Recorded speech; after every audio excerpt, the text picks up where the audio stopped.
बिस्मिल्लाहिर्रहमानिर्रहीम, अस्सलाम वालेकुम। आप देख रहे हैं हेड ऑन और मैं हूं मुनीफ फारूक। आज का सबसे बड़ा इशू ये है कि पाकिस्तान तहरीक इंसाफ के लिए एक बहुत बड़ी और अच्छी खबर है कि इमरान खान साहब की 190 मिलियन पाउंड केस के अंदर जो दरख्वास्त थी सज़ा मुअत्तली की, वो 11 मार्च के लिए मुकर्रर कर दी गई है। सवाल ये है कि क्या 11 मार्च को समाअत होगी, रिलीफ मिल सकता है, ईद से पहले कुछ हो सकता है। लेकिन इस केस के अंदर अगर इमरान खान साहब को बेल मिल भी जाए, यानी सज़ा मुअत्तली हो भी जाए, तब भी उनके हवाले से एक और केस है जिसमें उनकी कन्विक्शन हुई भी है और वो भी मामला अभी तक पेंडिंग है। दूसरी बात यह कि कल जो मोहतरमा हलीमा खान साहिबा ने, जो कि आपने इस मोन्टाज के अंदर देखा, चार्जशीट किया पूरी तहरीक इंसाफ को, जिसने हिला कर रख दिया पूरी तहरीक इंसाफ को।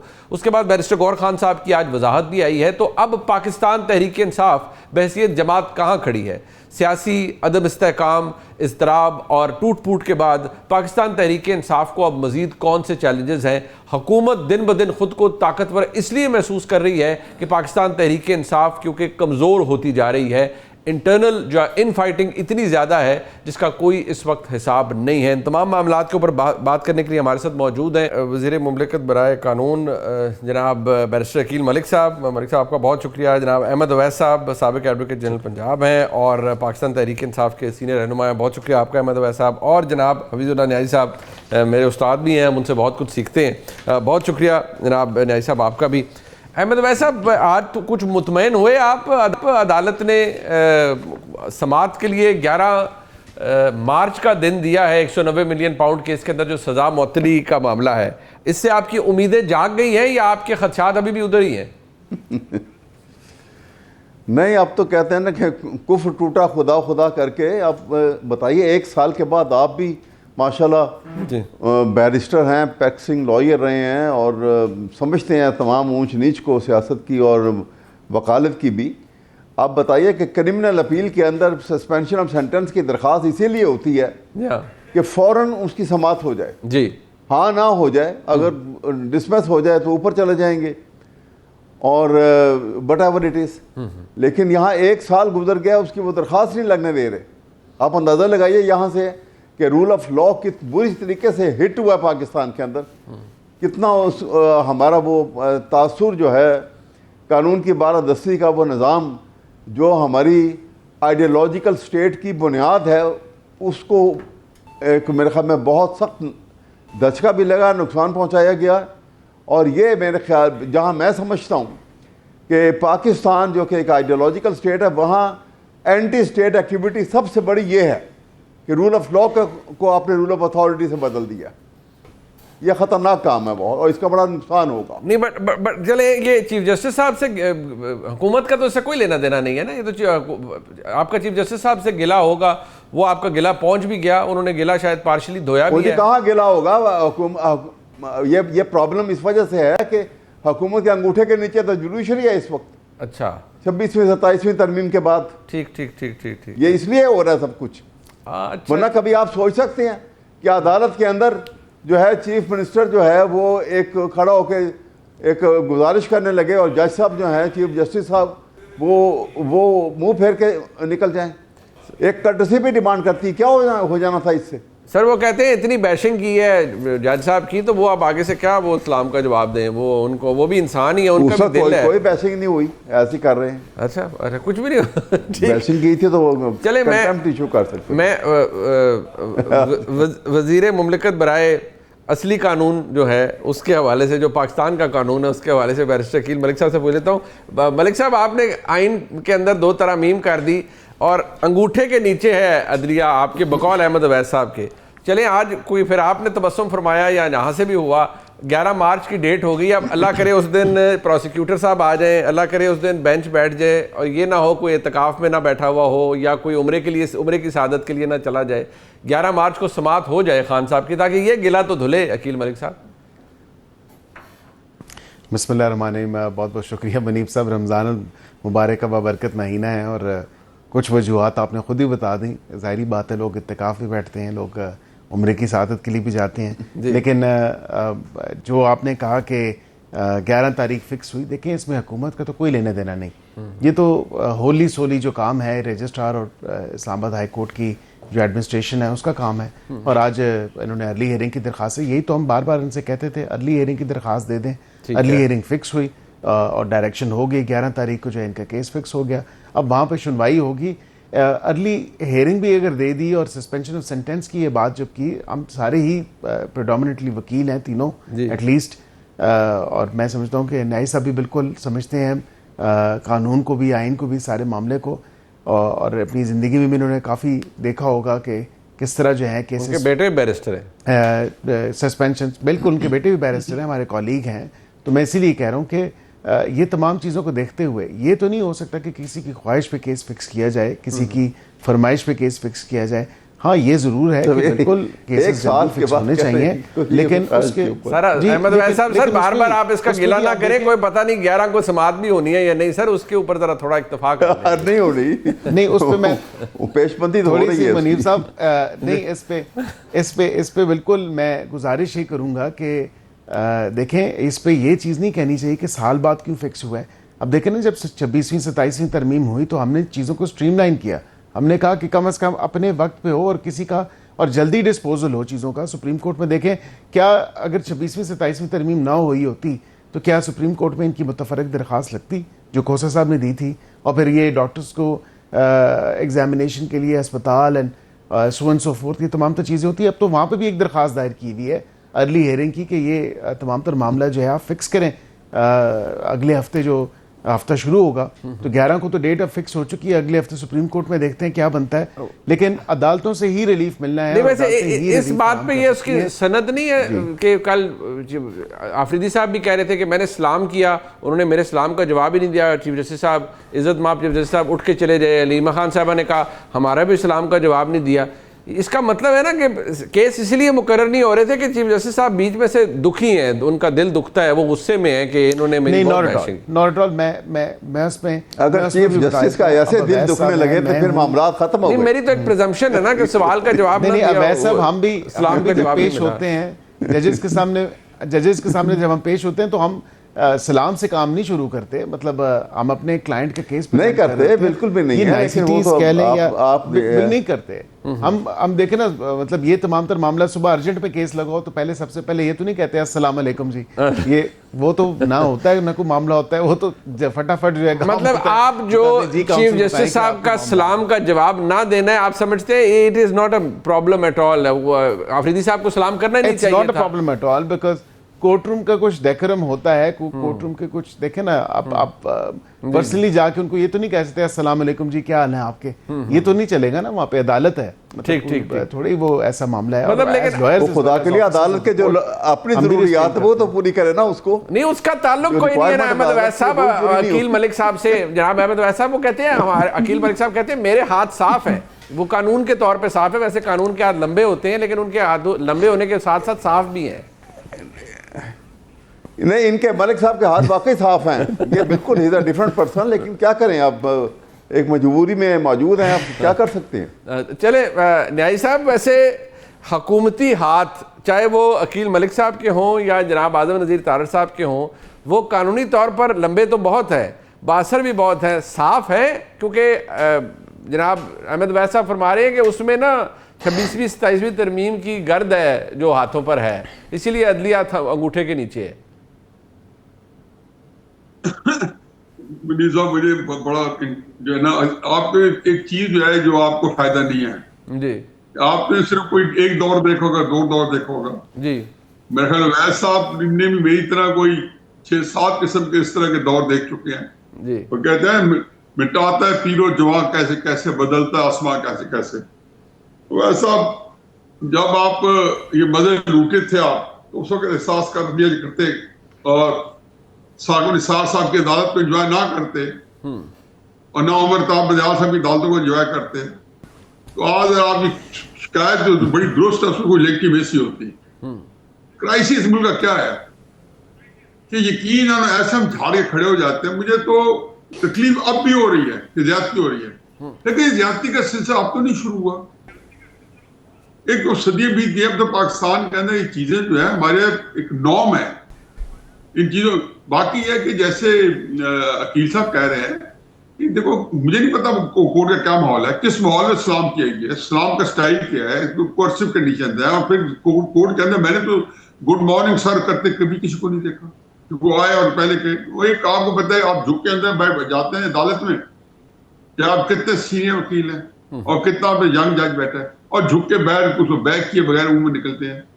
ये तो उसमें शाम दुआ की तो बात बाद में आती है, उससे पहले तो होते हैं अपनी बात सुनी जाए। और मेरे ख्याल सुनी गई तहरीक इंसाफ के लिए जत्था दिन है, लेकिन ये कि इंसाफ मिलेगा। ये मैं एक वाक़या सुनाऊंगा इसके बाद आपको इसके ऊपर। अच्छा जी, चले।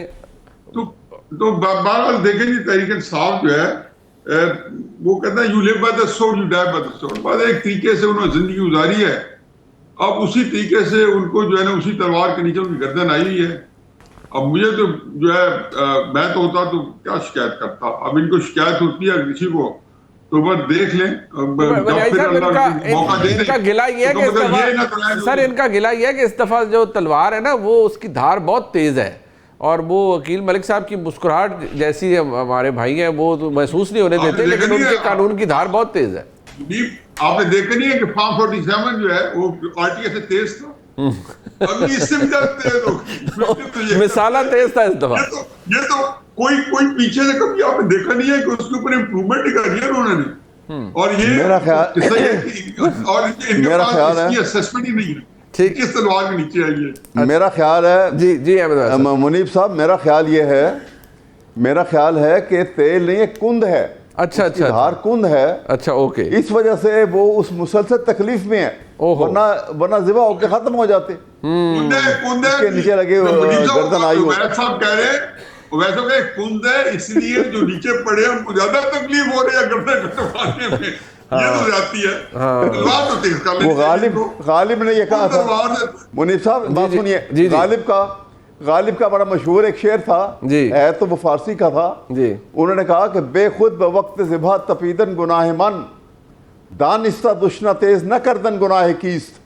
के मैं तलवार के नीचे, छुरी के नीचे मेरी गर्दन है, और अगर मैं तड़पूं तो मेरा गुनाह है, लेकिन अगर वो खूंटी छुरी इस्तेमाल करे जो तेजी ना हो और वो ज़िबा ना कर सके तो फिर गुनाह किसका है? ओए होए होए होए, ये सर इस जो आपने अभी बताया है सर, इसके अंदर तो इतनी तकलीफ छुपी हुई है, यकीन माने उससे मुझे एहसास होता है। उससे मुझे एहसास होता है कि अकील मलिक साहब की हुकूमत को भी कुछ एक वाकया मैं आपको जी क्विकली आप बता दें। जी जी एक बिल्कुल मामूली सा। देखिए जब ये वाकया हुआ था ना, नॉन कॉन्फिडेंस का पास हो गया और फिर इमरान खान ने वो उसको वहाँ पे ये सिलसिला हो गया, वो चैलेंज हुआ, 5 रुकनी बेंच बैठा जी, और अत्याब बंदयाल साहब उसके सरबराह थे। वहाँ पे उन्होंने उस वक्त कोर्ट की प्रोसीडिंग से हटकर जी, शहबाज शरीफ भी आए हुए थे वहाँ पर और बिलावल साहब भी आए हुए थे जी, इनको रोस्ट्रम के ऊपर वो सिर्फ इस तरह बात करना चाह रहे थे, इनफॉर्मल, दोनों वकील नहीं थे। अच्छा। जैसे अभी इन्होंने की है, ठीक है जी। और बंदयाल साहब ने बाकायदा उनकी बात पूरी सुनी और बड़े कर्टियस तरीके के साथ वो उनके साथ पेश आए। अच्छा, ये वाकया ऑन रिकॉर्ड है। ठीक है, ठीक ठीक ठीक ठीक। तो यहाँ मतलब आप समझ जाएंगे चीफ जस्टिस साहब ने कोई वसतुल कल्बी का मुजाहरा नहीं किया सलाम का जवाब दे के, लेकिन बस अपना कह देना चाहिए, क्या हर्ज है? सर उसकी गुड टू सी यू, दरअसल अहमद अवैस साहब वो उनको शायद उनकी जमात को आदत गुड टू सी यू वाली है। अब जो अकील मलिक साहब की हुकूमत है ना, उसके दौर में अदलिया मुख्तलिफ है।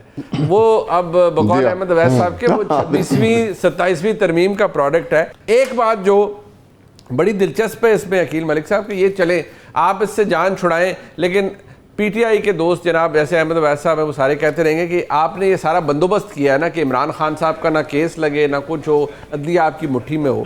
लेकिन जिस तरह से मामला आगे जा रहा है, चाहे वो उनकी सेहत का मामला हो चाहे दूसरे मामलात हो, उसमें कोई तस्फिया या आपकी तरफ से कोई कॉम्प्रोमाइज़ नज़र नहीं आता।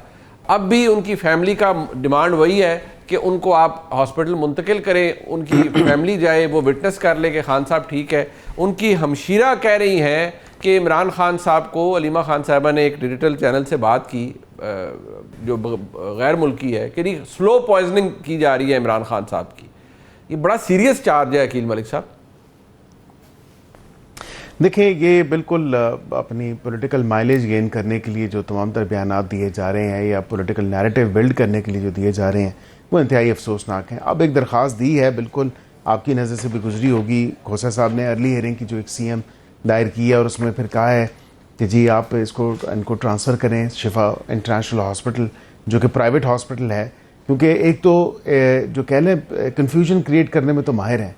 जब कन्फ्यूजन क्रिएट की तो अलीमा साहब ने उस टाइम कहा था कि अल शिफा आए हॉस्पिटल का जो है अल शिफा आए हॉस्पिटल के डॉक्टर्स होने चाहिए। फिर डॉक्टर नदीम गए, आपने देखा कि वो पैनल का हिस्सा थे, मेडिकल टीम का हिस्सा थे।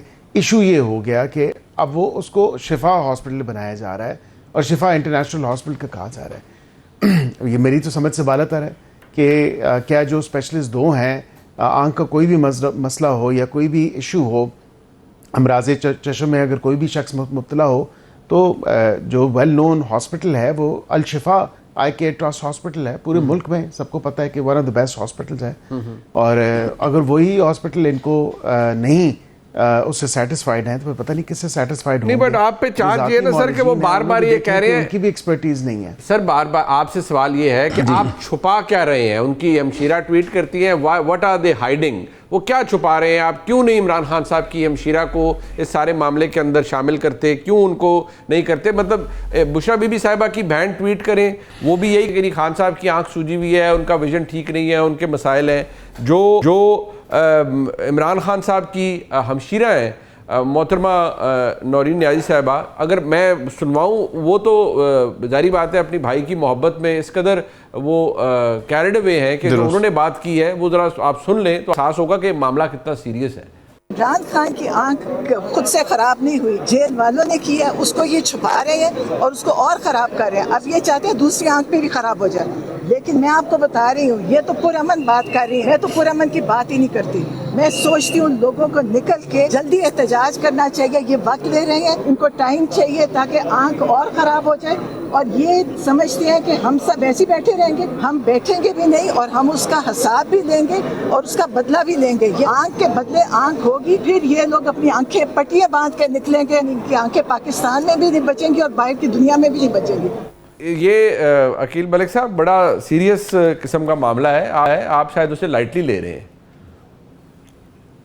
नहीं, हम लाइट बिल्कुल भी नहीं ले रहे। और जो नौरीन साहब ने बात की, देखिए वो तो बहन है ना, वो तो कंसर्न होंगी अपने भाई के लिए और इसमें कोई ऐसी बात नहीं है। एक नेचुरल बात है और एक नॉर्मल सी बात है।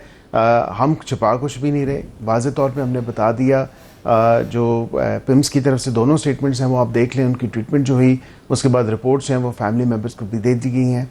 इसके अलावा मेरे नहीं ख्याल कि अब देखिए ना, एक प्रोसेस है, एक प्रोसीजर हुआ है, उसको रिकवरी में टाइम लगता है, उसके साथ फॉलो अप चीज़ें होती हैं। जो इंजेक्शन पिछले दिनों लगा और आइंदा भी एक माह के बाद जो है वो एक और इंजेक्शन लगना है, तो कम से कम इस हवाले से देखने चाहिए कि उनकी एक जो ट्रीटमेंट है वो तो कंप्लीट हो।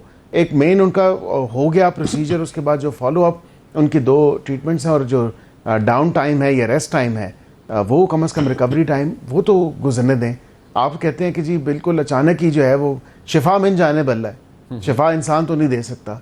बात यह कि बिल्कुल उसकी आप तिब्बी मुआयना हो सकता है, तिब्बी इमदाद हो सकती है, लेकिन शिफा के लिए फिर टाइम चाहिए होता है ना। नहीं, वो बात तो ठीक है, बट जो न्याजी साहब, ये जो इमरान खान साहब की फैमिली के तरफ से जैसे नौरीन न्याजी साहबा की जानिब से आ रहा है, ये बड़ा सीरियस है ना कि उनको अपने वो आप उसे डाउट तो नहीं कोई कर सकता ना कि वो अपने भाई से मोहब्बत है या वो अपने भाई के बारे में फिक्रमंद है। और वो ये कह रही है कि हम तो ये भी नहीं कहते कि आप पुरअमन, बस लोग निकलें बाहर और करें इसके ऊपर एहतजाज, और वो कह रही है कि आंख का बदला आंख होगा। मनी साहब, जो तो है ना बहने, उनको तो आप ये समझे कि वो उनके ऊपर जो उनकी कैफियत होगी और उसके अंदर आपकी पूरी इतना एक्सपोजर भी नहीं होता इन चीज़ों का, ना पॉलिटिक्स का, ना सारी चीज़ों का। और सारे जो है एकदम जो उनको अवेयरनेस आती है कि जी ये बहुत कुछ हो रहा है, उनको क्योंकि सारी इंटरट्वाइन है, सारी इंटरकनेक्टेड है। पॉलिटिक्स भी, इमरान साहब का जेल में होना भी और इमरान खान साहब का जो बीमारी है उसके इन बिटवीन।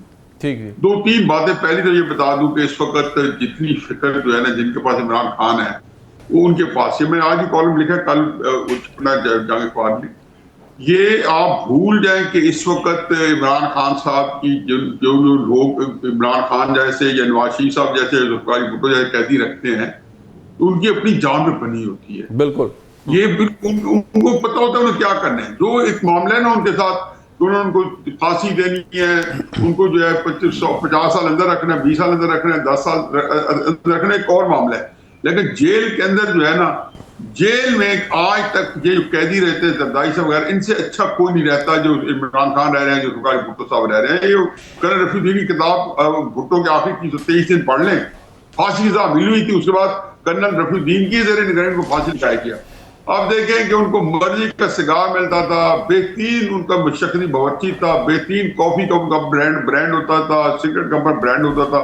वो आप देखें एक चीज फूंक फूंक जरा उनको प्रॉब्लम होता था तो एक अलार्म बज जाते थे। एक पूरी यूनिट फौज मूव की हुई थी उनकी सेफ्टी के लिए। इमरान खान को आप क्या समझते हैं कि आप ये जो अस्पताल है चाहे अल-शफा, उसको तो हमने इंटरनेशनल ब्रांड दे दिया, उसको बना दिया। इनकी बातों ने हम लोग पता दुनिया से शायद ये अल-शफा से इलाज कराने आएंगे कि मुझे तो उसको पाकिस्तान के कवरेज दे दिया। लेकिन आप ये देखें कि आप ये चाहे फिल्म हो चाहे शफा, ये हाई सिक्योरिटी क्लियर है, उनका स्टाफ नहीं है। अब इमरान खान को ले जाना, उनको ले जा रहे हैं, जिम्मेदारी तो उनकी है ना। जी जी। अब देखें पता अजीब सी बात है, उनका इलाज नहीं होना चाहिए, बिल्कुल ठीक है। और उनके बाद फैमिली को भी ये सोचना चाहिए कि किसी ने आप तक जेल के बाहर आके प्रेस टॉक का अड्डा नहीं लगाया। बिल्कुल ठीक है। नवाज शरीफ जहां झेल रहे हैं, जुल्फिकार भुट्टो रहे हैं, जरदारी साहब रहे हैं, बेनजीर साहब रहे, कौन है जो प्रेस टॉक करता है? और ये अटक जेल से लेके आज तक कोई ओकेजन मिस नहीं हुआ, रोजाना प्रेस टॉक होती थी। मुझे बताएं कितने जॉब दर जॉब लोग मिले हैं, कौन बंदा है जो मुझे बता दे पार्टी के लीडर्स में से, वकला में से, फैमिली में से, दूर परे के रिश्तेदारों में से जिसकी ख्वाहिश थी कि हमने इमरान को मिलना है और उसकी मुलाकात नहीं होती रही है ना।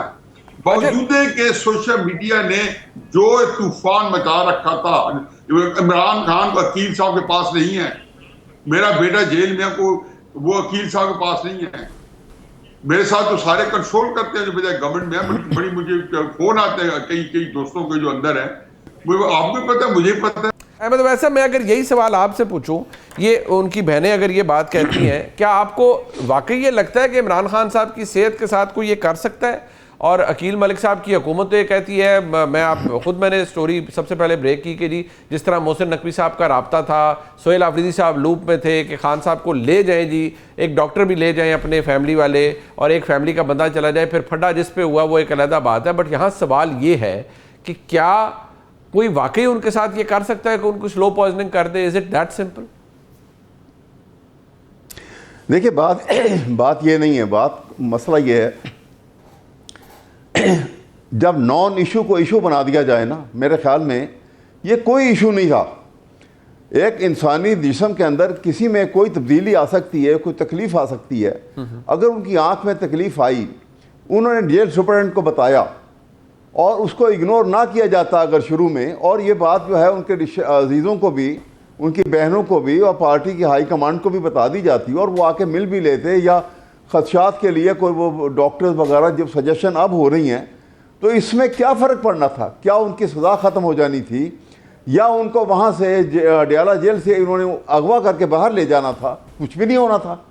ये नॉन इशू को इशू बनाने का मुझे मकसद हमें नहीं आया इनका। इससे अब ये जब इस किस्म के हालात पैदा होते हैं तो खुद ब खुद इंसानी ज़हन जो है वो खदशात को जन्म देता है। ये खदशात हैं।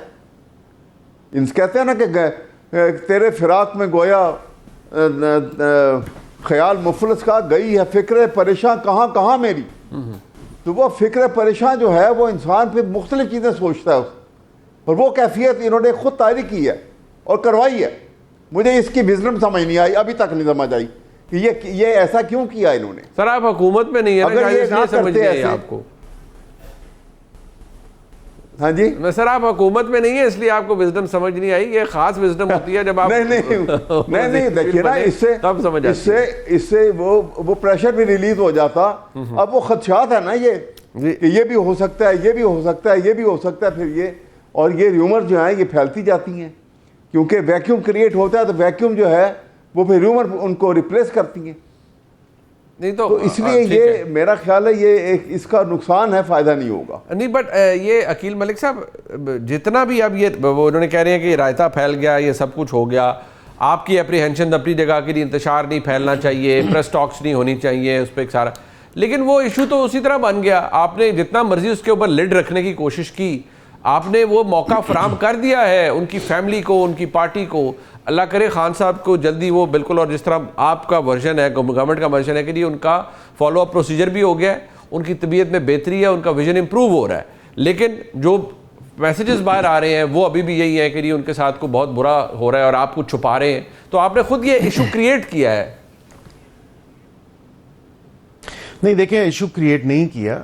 हाँ, ये ज़रूर कहा जा सकता है कि मे बी थोड़ा सा जो रिपोर्ट डिले हुई है वो पहले आ जानी चाहिए थी। इन हाइंडसाइट नाउ, मैं ये ज़रूर, मेरा पर्सनल व्यू है, मैं ये समझता हूँ कि जो रिपोर्ट पिम्स की पहली रिपोर्ट थी उसको पहले आ जाना चाहिए था, और इसमें छुपाने वाली कोई बात नहीं थी। असल में कोई इतनी बड़ी इवेंट नहीं थी, कोई इतना बड़ा इशू नहीं था, एक नॉन इशू था। उसको इस हवाले से तशहीर उसकी करना, फिर मैं समझता हूँ कि हर किसी की एक प्राइवेसी होती है मेडिकल रिकॉर्ड्स के हवाले से। आप नहीं चाहेंगे, न्याय साहब नहीं चाहेंगे, अहमद अवैस साहब नहीं चाहेंगे, मैं नहीं चाहूँगा कि मेरी मेडिकल रिपोर्ट्स या मेडिकल टेस्ट या इस तरह की कुछ चीज़ें जो हैं वो पब्लिकली मीडिया पे डिस्प्ले की जाई हों या डिस्कस कर रही हों, तो वो कम से कम उसके हवाले से भी देखने की ज़रूरत है। लेकिन एक बैलेंसिंग एक्ट है, आई थिंक उसको देखना चाहिए। बट सर बात मैं जरूर कहता हूँ कि अकील मलिक साहब एक बात है ना, देखिए सर, इशू ये है कि जब आपने उनका इलाज, पहली दफ़ा आप उन्हें ले गए रात की तारीकी में, पिम्स वापस ले आए, वो जब तक वो स्टोरी ब्रेक नहीं हुई, किसी सहाफ़ी ने उसको ब्रेक नहीं किया, आपने उसके बारे में नहीं बताया। वो तो जब इशू क्रिएट हुआ तो फिर आपने उसके बारे में बताया। अगर आप पहले ही एजुकेट कर देते कि खुद ही कि जी उनको तकलीफ थी, उनका इलाज हो गया, ये उसकी प्रेस रिलीज है कि ये उनका इलाज हो गया, दैट्स इट, या फैमिली को लूप में ले लेते, एक्नॉलेज करवा लेते कहीं से। मैंने यही कहा कि in hindsight now, this is again my personal view, मेरी ज़ाती राय है हाइंडसाइट में कि हमें जो है उस पर गो के हम समझते हैं अभी भी कि ये नॉन इशू है और इतना बड़ा इशू नहीं है जिस तरह मतलब blow out of proportion PTI के दोस्त कर रहे हैं, लेकिन बेहतर होता कि इस हवाले से अगर इसको अप्रोच कर लिया जाता। अच्छा, बट एक और ज़रा मुझे इसके बारे में बताइएगा कि ये जो सारा सिलसिला चल रहा है जनाब किबला सोहेल आफरीदी साहब के हवाले से, आप सोहेल आफरीदी साहब के हवाले से मुतमईन हैं उनके जज्बात से? जो कि अभी रिसेंटली मैं आपका एक स्टेटमेंट देख रहा था, आपने कहा कि वो दुरुस्त फैसले ले रहे हैं, दुरुस्त इक़दाम कर रहे हैं। तो उन्होंने तो 2 दिन पहले कहा है कि उनकी लड़ाई पाकिस्तान की इस्टेब्लिशमेंट से है, और वो कहते हैं मैं अपनी कुर्सी बचाने के लिए मैं किसी के साथ ना, मैं बंद कमरों में जाके मिन्नतें तरले नहीं करूँगा। तो आप अभी भी अपनी बात पे कायम है अकील मलिक साहब कि वो दुरुस्त फैसले ले रहे हैं, दुरुस्त इक़दाम ले रहे हैं? देखें, जो एपिक्स कमेटी की बात है, जो IBOs इंटेलिजेंस बेस्ड ऑपरेशंस के हवाले से है, जो काउंटर टेररिज्म के हवाले से तमाम तरह हिकमत अमली है, उसमें तो जो मीटिंग्स में हैं वो मामलात वो बिल्कुल कर रहे हैं, और वो कोऑर्डिनेशन है टू अ ग्रेटर एक्सटेंट, और कोऑपरेशन भी है। मैं बाहर आके वो सियासी बयान देना चाहते हैं तो बेशक दें।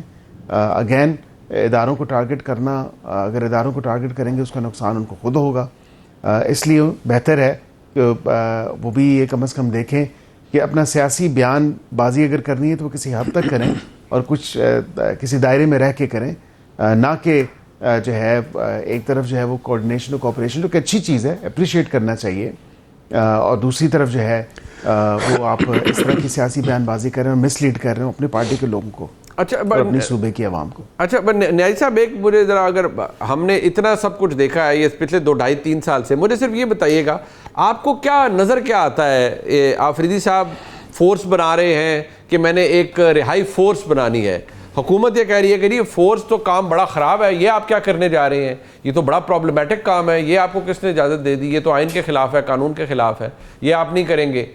क्या वाकई ऑप्शंस कोई नहीं है पीटीआई के पास और उनको ये करना पड़ेगा, या ये एक डेस्परेट मूव है और इसके नुकसान होगा तहरीक इंसाफ को? सब पीटीआई अजीब व गरीब किस्म के जो है मखमसे में, या आप ये कह रहे हैं कि शशुपाई में है, उनको ये जो करते हैं वो कोई मेरे लिए या हुकूमत के लिए या आपके लिए या मुक़्तदरा के लिए नहीं करते, वो तो सिर्फ पार्टी के लिए। वहां पे आपने देखा नहीं है कि कल एक प्रेस कॉन्फ्रेंस में पूरी तहरीक इंसाफ को उड़ाकर रख दिया। इतनी बड़ी पार्टी को कल फारिग हो चुकी है। आज तहरीक इंसाफ वो बिल्कुल अनीमा बेगम सही कह रही है कि जी जो हमारा वोटर सपोर्टर है वो पार्टी की लीडरशिप को पे वोटरों को कॉन्फ्रेंस कर चुका है। अब एक और सो उन्होंने सिर्फ यही बताया कि सामने आके इजहार किया है।